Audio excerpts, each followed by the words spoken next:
দীপক, তুমি কি পড়া মুখস্থ করেছো? হ্যাঁ স্যার, পড়া পুরোটাই মুখস্থ করেছি। তাহলে বলো, নিউটনের তৃতীয় সূত্রটা কি? স্যার, কার তৃতীয় সূত্র? আরে বাবা, নিউটনের তৃতীয় সূত্র। তুমি নিউটনের নাম শোনোনি? হ্যাঁ স্যার, শুনেছি তো।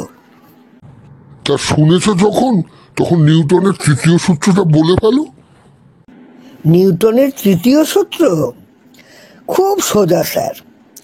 তৃতীয় সূত্র বলছে, যে যত বেশি প্রশ্ন করবে সে তত বেশি উত্তর পাবে। বাবা, এই তোমার পড়া মুখস্থ হয়েছে? আচ্ছা, তোমাকে একটা সহজ প্রশ্ন করি। যদি তোমার পকেটে 20 টাকা থাকে আর আমি তোমাকে আরো 50 টাকা দেই, তাহলে তোমার কাছে কত টাকা হবে? স্যার, আমার কাছে তো 20 টাকাই থাকবে।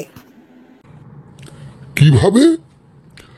20 আর তার সাথে 50 যোগ করলে হয় 70। তাহলে 20 টাকা থাকবে কি করে তোমার কাছে? স্যার, আপনি কি সত্যিই আমাকে 50 টাকা দেবেন? না, এটা একটা উদাহরণ। তাহলে তো 20 টাকাই থাকলো স্যার, কারণ কল্পনার টাকা দিয়ে তো আর বাজার করা যায় না। বাবা, তুমি তো দারুণ অঙ্ক শিখেছো। আচ্ছা, যদি তুমি এবারে ঠিকভাবে আমার প্রশ্নের উত্তর দাও, তাহলে আমি তোমাকে ছেড়ে দেব। বলো তো, পদার্থবিদ্যা কি? এটা তো স্যার খুব সহজ। স্যার, পদার্থবিদ্যা হলো এমন একটা জিনিস যা বইতে লেখা থাকে, পরীক্ষায় আসে, কিন্তু বাস্তবে আমাদের জীবনে তেমন কোনো কাজে লাগে না।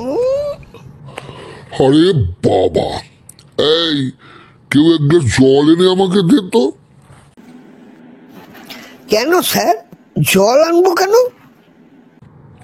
আমার মাথা ঘুরছে তো, তাই তোদের জল আনতে বললাম। ঠিক আছে স্যার, আপনি একটু বসুন, আমি এক্ষুনি আপনার জন্য জল নিয়ে আসছি। যা, একটু তাড়াতাড়ি নিয়ে আয়।